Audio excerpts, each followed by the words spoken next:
and airplane mode. Let's see what happens. Who's going to call?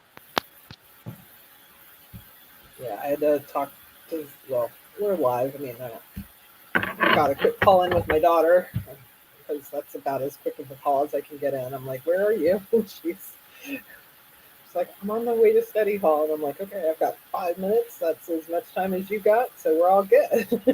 So it's all good. So, okay, well, we are live. And, yeah, we're live. There we go. So I can keep track of messages. And I already did it. yay. um, so welcome everyone. Give people a few minutes. Probably in just a little bit early because I do have another LinkedIn Live because I never like to not do something on a Thursday. With Yeah. America at 7. So we're going to be talking about workers, which is a fun topic. So yeah, so we'll get started here. If you're watching, please drop a comment and let us know where you're watching from. And of course, for anybody that has any questions, please let us know. And yeah, I think we've got a couple of people watching, so we'll go ahead and get started.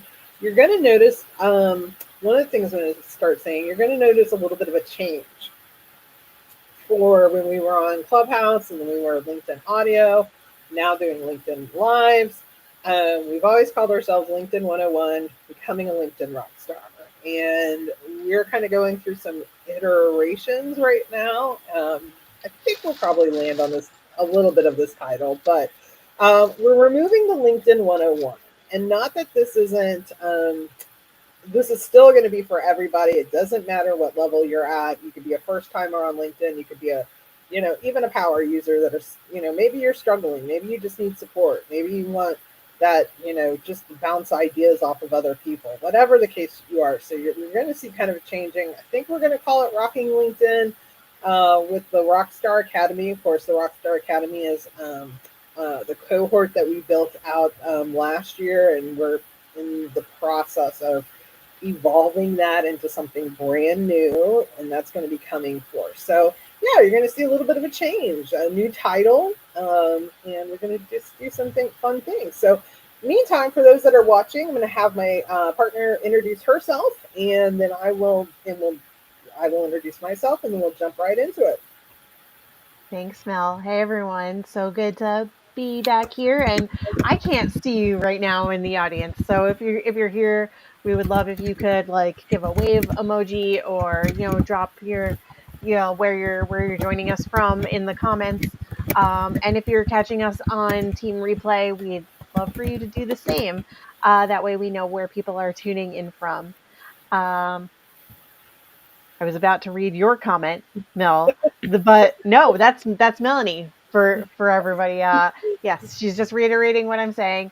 I am Shelle, you're a LinkedIn cheerleader. I'm also an engagement strategist, and what that means is I blend the two together when we're here. In order to really bring that maximum support level for you, I believe in creating and cultivating safe spaces to emerge. I want you to have a voice. I want you to have fun with it. And if you don't quite feel like you have that excitement to do it for yourself, then by all means, fuel yourself with my energy and enthusiasm. Let my excitement be your guide. So I'm here to guide you through engaging on the platform and how to show up and feel authentic doing it, how to have fun doing it, how to feel excited doing it, and more confident so that you can have more success on the platform. Mel, I'd really love for you to introduce yourself because I feel like you always forget to do that.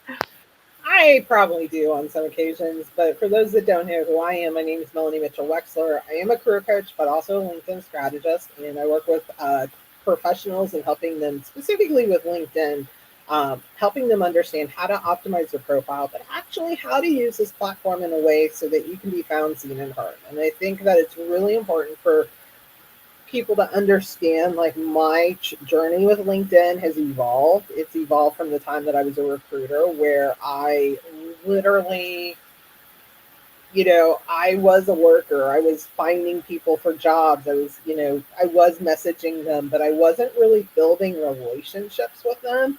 I wasn't posting content at all. Like that was a foreign concept to me.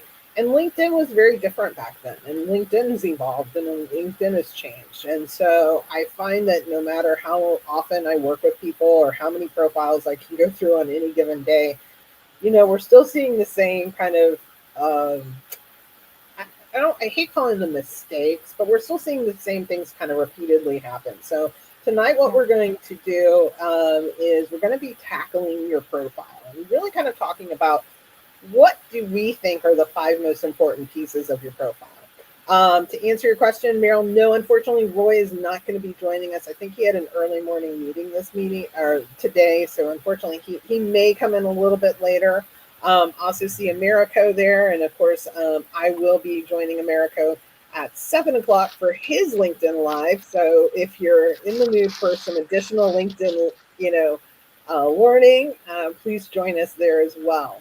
And so yeah, so that's I think it's LinkedIn has become this thing where for me I did not understand what to do or how to manage my platform or my profile in a way that actually worked. And there's so much information out there. I think sometimes it's overwhelming. So if you have a question and you're watching, please drop it in the chat. We're more than happy to answer those questions for you. I also want to and just I'm trying to keep track of the messages as well. Want to say hi to Jay, say as well as Rochelle was watching. So welcome everyone. Welcome. Yeah, so if you guys have specific questions, and it doesn't have to be related to your profile, it can be any types of questions, please feel free to drop them in the chat. We definitely want to answer them. The other question I have for the audience, and I want you all to leave a message here, is what do you think is the most important or five most important pieces of your LinkedIn profile? We want to hear from you as well. Maybe you give us some new ideas and new ways and new things to kind of talk about. Okay, Shell, let's just go in. We don't have a list, by the way. We don't. You mean we don't have 5 that we regularly talk about? I feel like we do. Let me say this. We don't pre-plan this conversation, folks, okay? So true. Like her and I don't, like, we're not in the background like, what are your 5? What are my 5? We definitely wing this part of the conversation. So I mean, we can break it down, but what would you say number 1 is for you? What would you say? What do you feel like is the number 1 piece that people should, for you, what would be the number, and maybe not the number 1 in ranking of importance, but the first thing that comes to mind? First thing that comes to mind. Let's go with that. Yeah.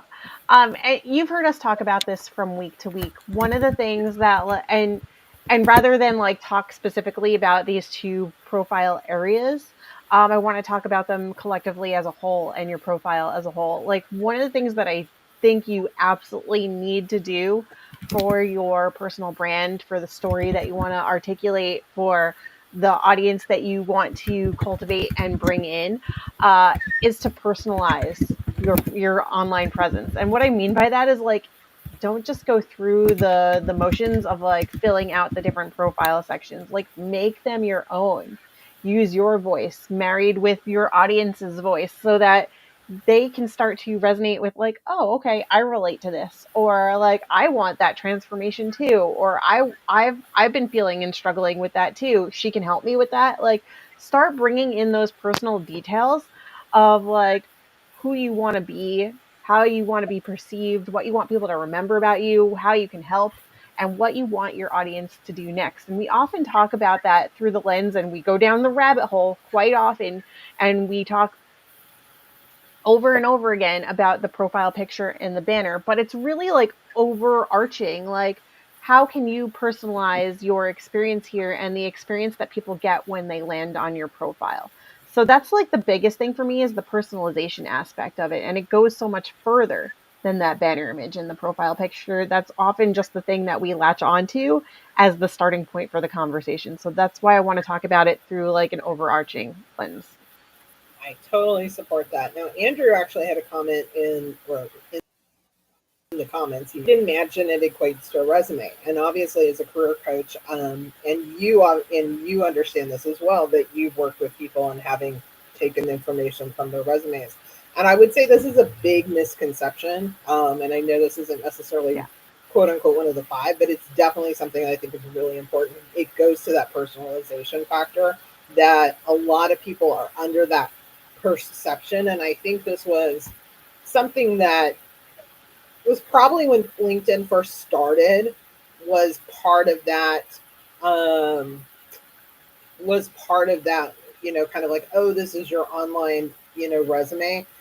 LinkedIn now does way more for you. I always tell my clients, think of it this way: LinkedIn and your resume are like a chicken and the egg. Which is going to come first? We don't really quite have the answer, because so many people can find you on LinkedIn far more than they're ever going to see your resume, to be honest. So you have the ability to tell your story, to Shelle's point, have your ability to personalize your story, whether you're a job seeker, a consultant, a business owner, entrepreneur. It gives you so much more power. Not to say that a resume doesn't have that, but truthfully, LinkedIn is turned on 24/7 for you. So it's working for you in ways that a resume never will.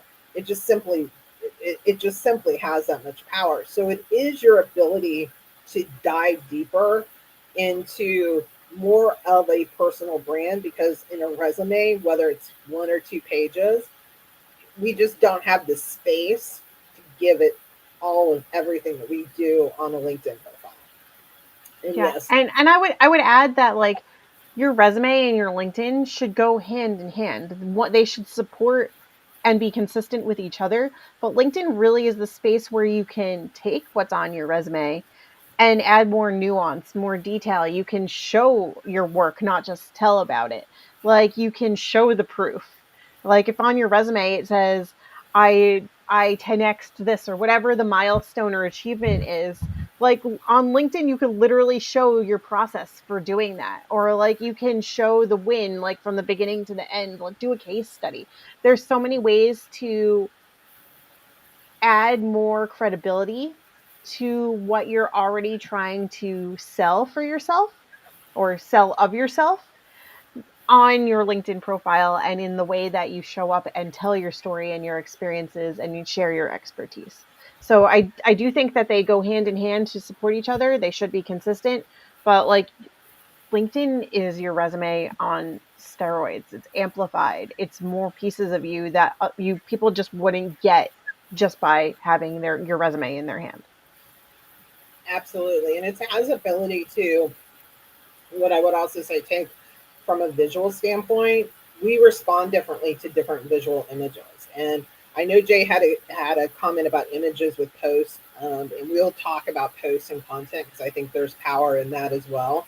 But there's ways that you can actually add in extra layers. So, for example, um, I do think this is really an important section for, no matter, I always say, what bucket you fall into. So again, the job seeker, the entrepreneur, the consultant, the freelancer, is your featured section. And it's the most underutilized section of all of the sections. But here you have the ability to include a portfolio. You have the ability to, I personally will say, as a coach and a former recruiter, I will tell you, not well, as a former recruiter, I would love for you to like attach your resume, because it makes it easy for me. As a coach, I'll tell you not to, because we want to spark them to give you a phone call and ask to have a conversation.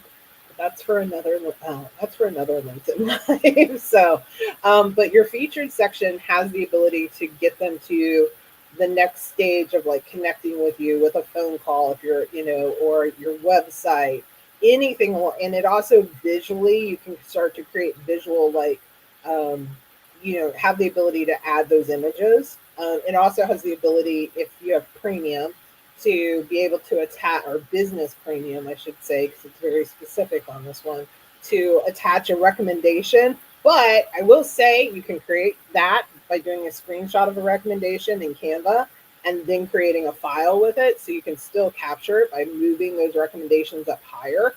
So I think there's so much in that featured section, and I know I'm not even touching on it, but that elevates it. And that does take our imagery that we use for our, when we see things to another level that a resume in and of itself can't do. Yeah, and even outside of should I have premium or premium business, or should I just stick with the free plan? Clients ask me all the time, again, not related to the plan of LinkedIn that you're on, but they like, what if somebody is willing to write me a recommendation, but they're not on LinkedIn? How do I tie that to my profile? And to Melanie's point, well, they can still absolutely write one for you. You can then either take a screenshot of it and add it as a graphic to the featured section to show it off, or tie it to the relevant like experience section and add it as media so that people can see the feedback that as it was associated with that job. Or you could create a graphic in Canva for it to, to make it your own even further. But there's workarounds for everything. So just because not everybody is on LinkedIn, and just because you don't have premium or premium business, or you know whatever the case may be, we can find a way to highlight and feature, purposely using that word there for the section, some of the things that you're really proud of and the work that you've done, and like really call more attention to it, because there's a reason that it's called the featured section. It's not for you to just casually put something there and tag every single post that you've written or like anything anyone's ever said about you. They're going to see it anyway. Put the things that you're most proud of in real time. I come back to it every few months and I'm like, okay, what is the most important thing that I want people to know about me right now? Right now it's the book a one-to-one call with me. But sometimes that's join LinkedIn Rockstar Academy. Sometimes that's check out my book or my latest podcast episode, or this interview that I've done, or this community service thing that's happening. Like there's always something that I'm going on, because celebrating small wins as a LinkedIn cheerleader is really important, even for myself, and you can do it too. Like there's always something that you're like, I'm really proud of this. I want other people to know about it. I want people to celebrate with me. And I don't think that we do that enough. So absolutely, I think the featured section is a must have. Yeah, I think that it's the most, and I get more pushback. And I work with clients that come from all different walks of life, all levels of experience. I mean, recent college, I'll have somebody that'll be like, I'm a recent college grad. And again, the advice that we give here, because I do have another uh, social audio platform where I do career coaches on call that's specifically for career related questions. But everything that I talk about here, and some people are like, oh, you're a LinkedIn specialist for just career coaching. I'm like, no, I'm a LinkedIn specialist for coaches, for business professionals, consultants, whoever. If you're having trouble, I'm going to give you those ideas. And I truly just can, I mean, Chelle's my partner in LinkedIn as far as I'm concerned. And we have each of our own thing, and then we have our thing together. So, so I mean, I was even, the course that I just did for Udacity, I'm literally like, oh, if my partner could see me. I was literally like telling my video guys, as things like that. So, but I did have a point. So my point was like also a video. So here's the thing: like we used to have the 30-second video or the 1 minute video The cover story. in the cover, that went away. Everybody can be doing a video. Hey, this is Chelle, this is Mel, this is a little bit about me. What a great way to add that to your featured section. So I always say when people push back, yes, I'm going to push you on things. When I coach people, I try to push them on things that they maybe don't think about, but how can we utilize it? I have some clients right now that have some NDA issues with like projects they've worked on, things like that, that we have to be careful about naming names, things like that. So we're trying to come up with ideas of how to still showcase this, in ways that can showcase their experience, and and still have the proper workaround and the respect and legal things that we need to recognize. So, but again, it doesn't matter. I mean, my daughter is graduating from college in 15 days, so the countdown is on. Where's her LinkedIn profile? She is supposedly working on it, but I will say this. So my children have a very weird reaction to their mother. I have never touched either one of their. I actually don't. She was supposed to have hers. I don't think she has hers up yet. My son does have his, but you know, he lives his little best life, and he has managed his an amazing career, and he is 30, and he has never asked his mother for one single piece of advice. And but I cannot complain because he's actually really successful. So I'm not gonna. So I just let them be. I try not to be coach. I try not to be um, anything like. I'm like, I am here to support you guys. My daughter's whole big thing was, I said, you know, I can help you with that, right? She was like, yeah, but I don't want you working for free. Was her I've response. gotten that. Yeah.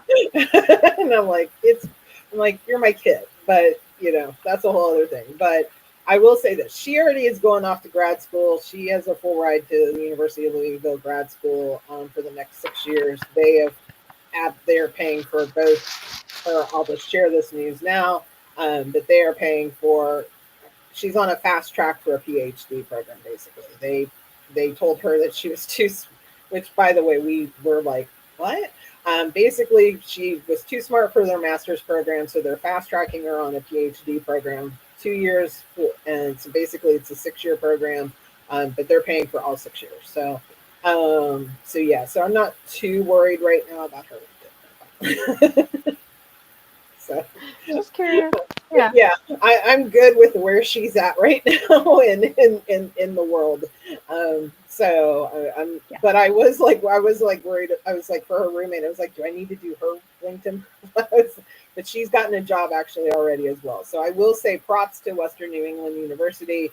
Your career coaching or your career services, I am very critical of them. They actually are very top notch to be very awesome. They impress me because she has a lot of her friends that already have jobs coming out of Wow. that school in a lot of That's different great. fields too, which is crazy in today's market. Believe me, this was something. Again, not worried about my kid because I knew where she was headed. I knew what, but I was worried about a lot of her friends.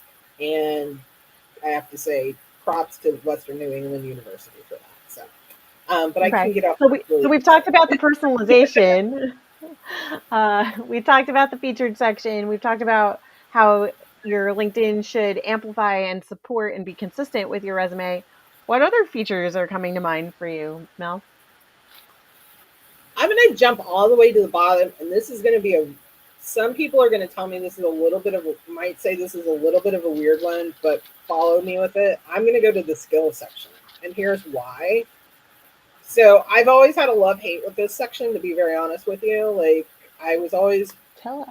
I don't believe, let me preface this. I don't believe in endorsements because the endorsements can be given by anybody and everybody. Your mother's second cousin can endorse you. Okay.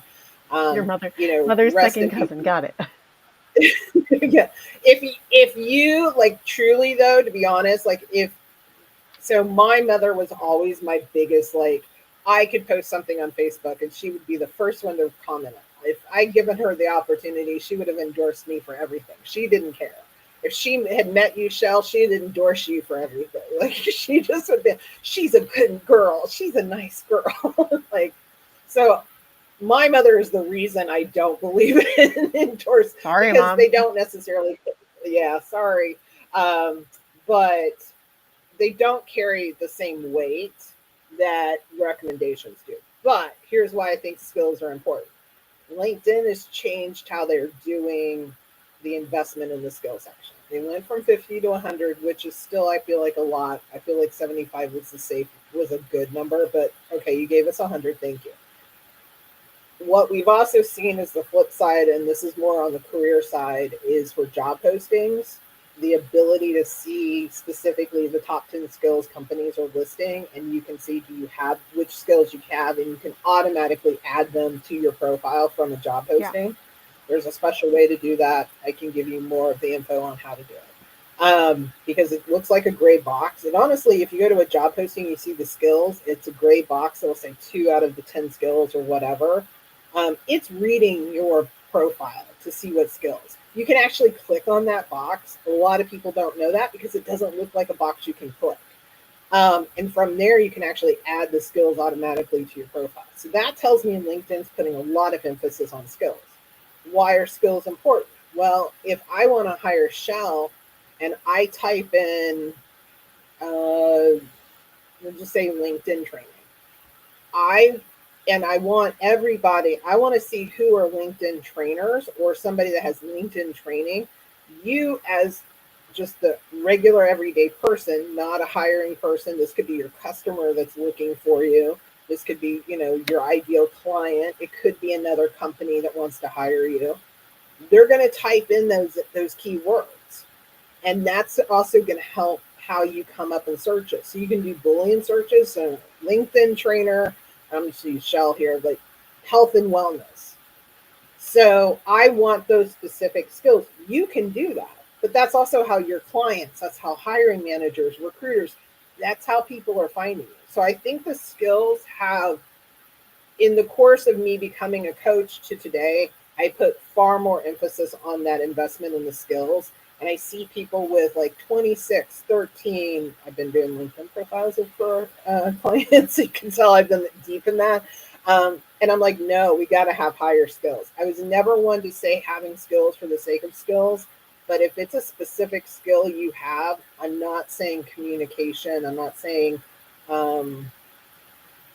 this is a stupid one. The first word that came to my mind, patience or something, like empathy, things like that. I mean, maybe somebody's looking up empathy, but a very specific skill that somebody would search to find you. You want it in your profile. That's the best way to have it, Yeah. to ensure that you have it in your How do profile. you feel about like more generic skills, like everybody and their mother having Microsoft Office in there? I do not believe in generic skills. I can tell you this as a former recruiter. Recruiters are not looking at generic skills. Your ideal client is not looking at generic skills. They're looking for something specific. That's how we search. How would you search? How do you, we don't go to Google and type in communication. Why? Because it's too broad. It's too, Exactly. Yeah. it's not even at the top of the funnel. It's so far above that funnel. It's not even reaching. We want to be down. You want to make your search easy to find that person. So you're going to go, and this is how like a recruiter thinks in this regard, but going clear to the bottom of the funnel, then you can go up. If you only got two people and you're like, oh, I want more option, okay, well, then I can add another skill. So I do not believe in generalized skills. I think that they're not words that actually people search. Nobody, I mean, if you're in communications, but even then, I'm going to get specific. I'm going to go industry, media communications, internal communications, external. Like there's specific types of communications. We all are communicators. Yeah. And so true. And what are your thoughts? I'm taking this like another step further because I know I talk about this with clients a lot as well. What are your thoughts on, excuse me, sorry, don't know where that came from, uh, having variations of certain skills listed? So like that's how I could see where people end up having more than less because like you say something one way, a job listing is going to say something another, and your audience says something a slightly ever so slightly different way, but you know that they're all basically the same thing. How do you like, is there a case, and I think there is, but I want to know your viewpoint on it, is there a case for having all of those variations on there if they all feel aligned? Absolutely, I fully agree with that because if for example there's an acronym, so for example if you have a certification like a PMP, that's project management professional. So maybe I have that completely written out. Maybe I just do PMP because maybe the next person is just going to use that. If you have a certain certification or you have a skill that has an acronym to it, don't test me on naming one off the top of my head. I'm sure I probably I know I just had a client that had one. I can't tell you what it was just because I remember telling her, hey, do both. It may seem redundant to you, but this way you're covering your bases. So if Shell looks it up by the acronym, but Melanie looks it up by spelling out the whole name, Then you get both. then you're going to be covered, and you're going to guarantee yourself coming up in Yeah, searches. and I would Now, never want you to get ruled out from something because you say it one way and they say it a slightly different way and you're like, "But that was the same thing. Why didn't they see that?" Well, if you don't have that exact phrase the way that they had it, it's very easy for them to like move on to the next. but I will say this too: the skills have to be evident in other places of your profile. So we need to see this throughout, and not just your work experience. We need to see this in your about section.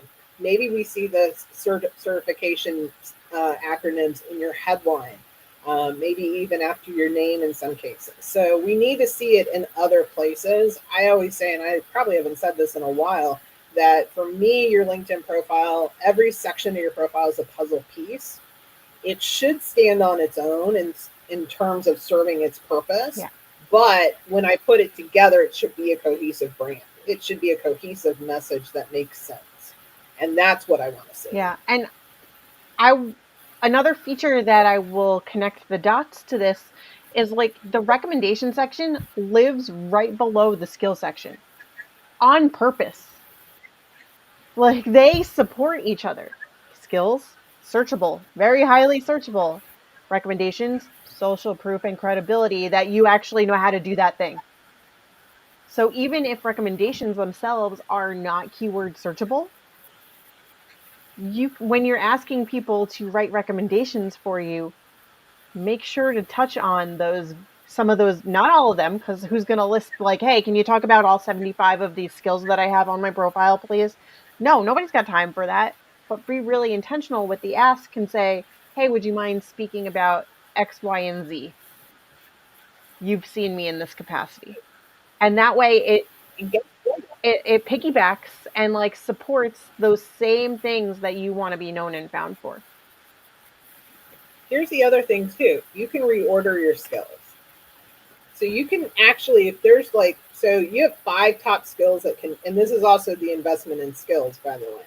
You can list your 5 top skills under your about section. A lot of people have done this. I will say I see it more often. Still not as many, but I call it, those are your overarching skills. So for me, LinkedIn, career coaching, let's see if I actually know mine, interview coaching, interview preparation, job searching, and there's a 5th one, but I can't tell you what it is because resume writing. My 5 top skills, I promise.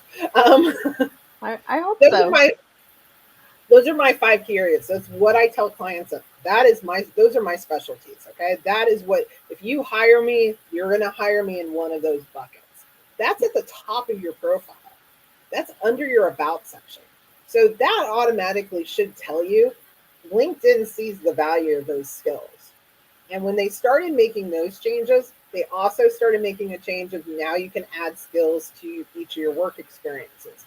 I will say here, I think people have, so if you look at mine, I want to preface something. If you look at mine will have a ton of skills. So I do not walk this talk. The reason is I often use my profile as an example to clients. So I'll be like, here, let me show you how to add a skill. So I just kind of pile them on.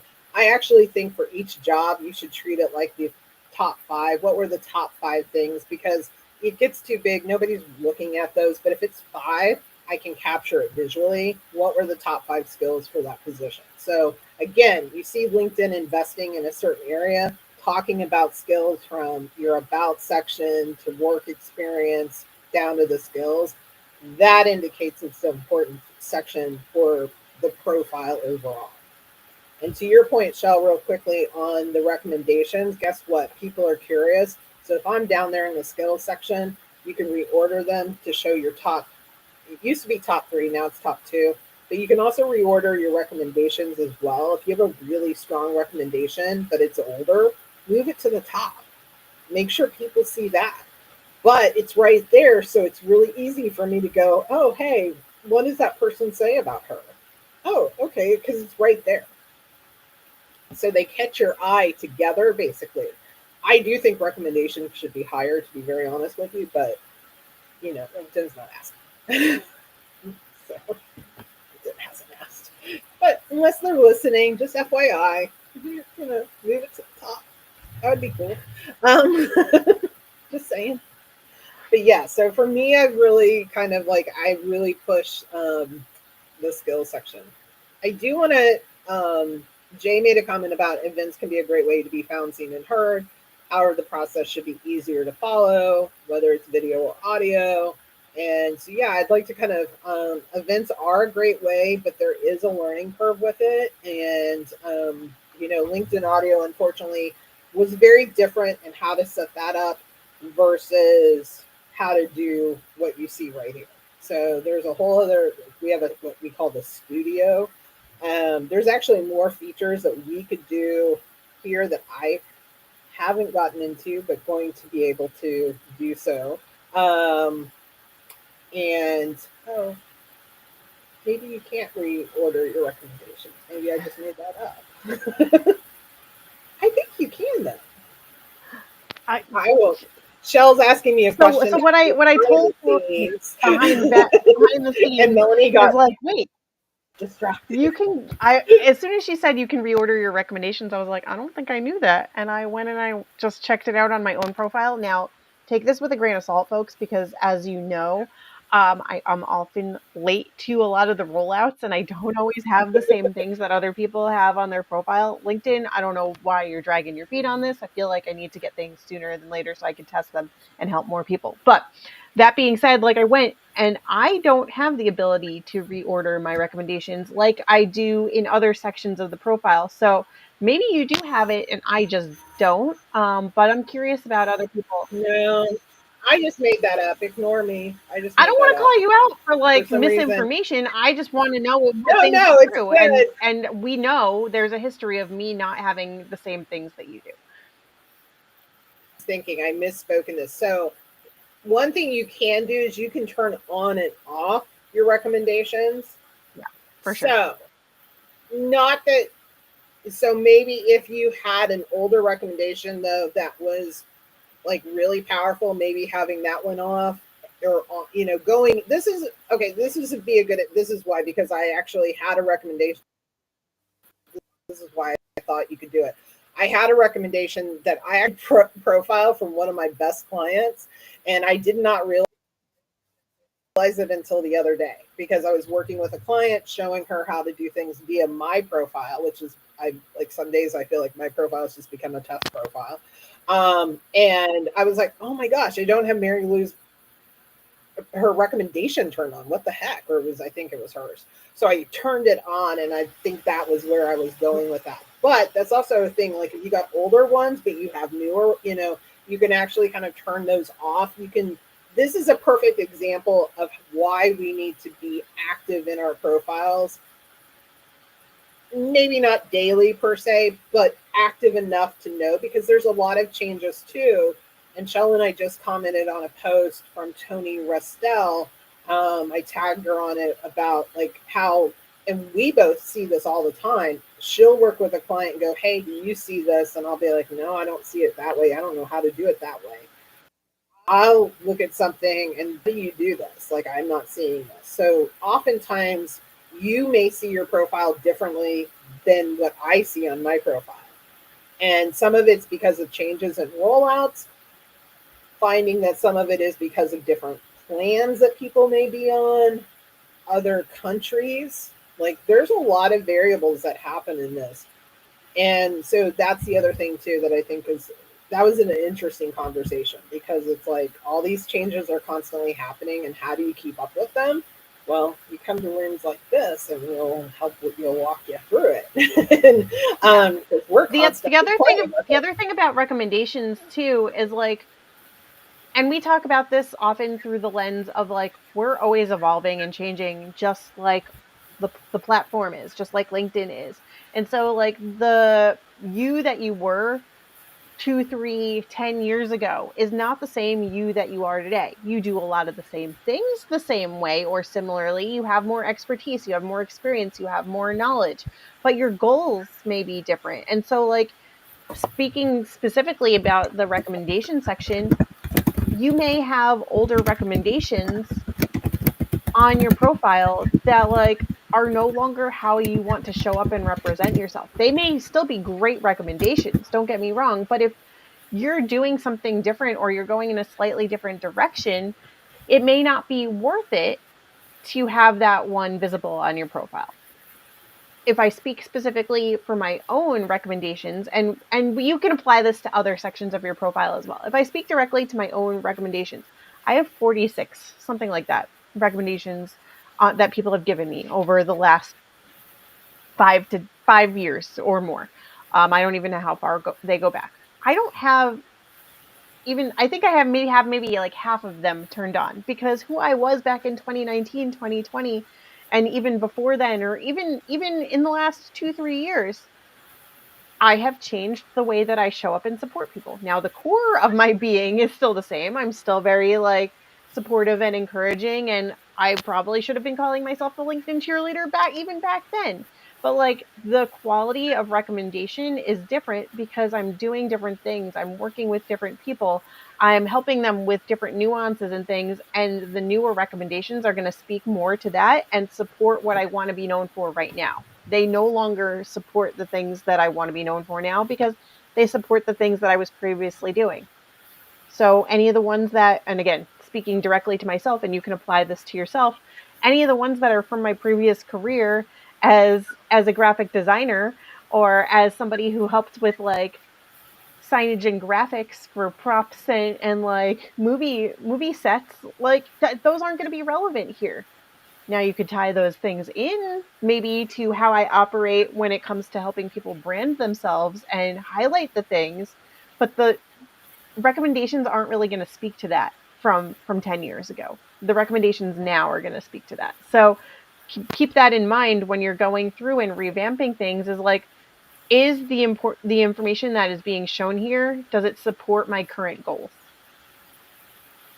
And I fully agree with that. I'm all the time, because sometimes people don't have updated recommendations. And regardless of what your goal is here on LinkedIn, the question is going to be, well, what have you been doing? Like, like why? Because there's value to this. There's value in people seeing what does your customer say. For me, I do keep my um, a lot of my management recommendations from my staff, from my previous staff in recruiting. Why? Because I do come from a place of having been a former recruiter.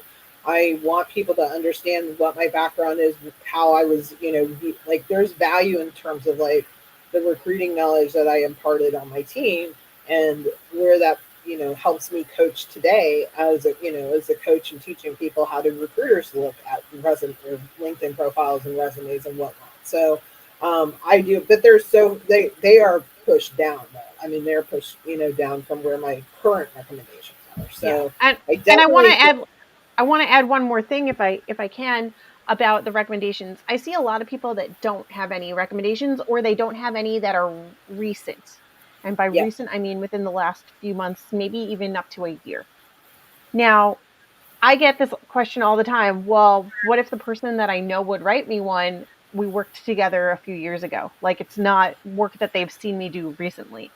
And that's okay. One, because when it comes in, it's still going to have a recent date. So it's still current. And two, you're still going to ask them to remember a time, relate back to, jog their memory on skills that you know are still relevant and applicable to the way that you want to show up currently. Just because they saw you do something 5, 10 years ago doesn't mean that they still didn't see you do something that you want to be known for today. So it's okay to ask people from previous careers or previous employment to write you new recommendations. also I will say this, and I've gotten much better about it. The greatest gift you can give somebody to their LinkedIn profile is a recommendation.